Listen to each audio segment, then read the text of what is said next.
It's Breath of the Wild with Gorilla Glue.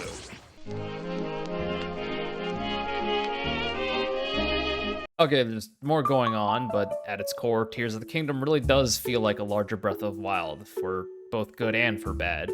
It's still strongest when you're just wandering around or underneath Hyrule chasing the latest cool thing you saw in the distance, and weakest when you're doing the 100th quest about little Timmy wanting 10 bear asses or whatever.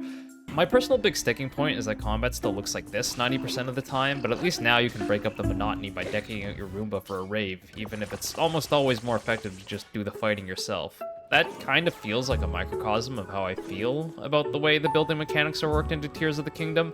Like, the system's really cool, and people have been making some really cool stuff with it, but oftentimes it's always the least effective solution to a problem that you're facing in the game.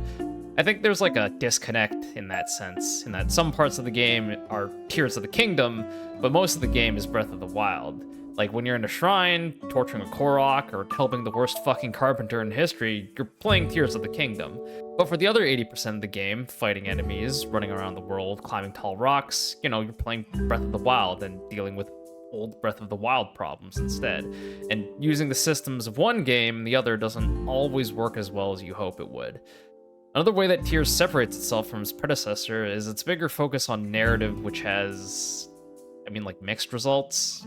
Breath of the Wild story was just like a bare bones framing device for the game, while Tears is trying to do a bit more by having a mystery of what happened to Zelda, with twists and flashbacks and reveals, but it's frustrating when the openness of the game means that you can sequence break the main quest to learn about the reveals long before the main story gets there, resulting in you sitting through hours of people in the main quest going, "Oh, where's Zelda?" while Link just sort of stares blankly into space despite already knowing the answer.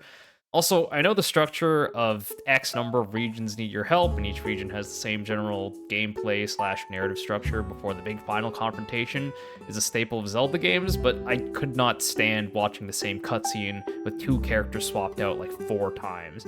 Also, Secret Stones is a dumb name, and I wish they didn't say it so much. Secret stone? Secret stones. Secret stone. Secret stone? Secret stones. Secret stone. As a game, like, overall, though, Tears of the Kingdom is just Breath of the Wild with more. If you liked Breath of the Wild, you'll like this game.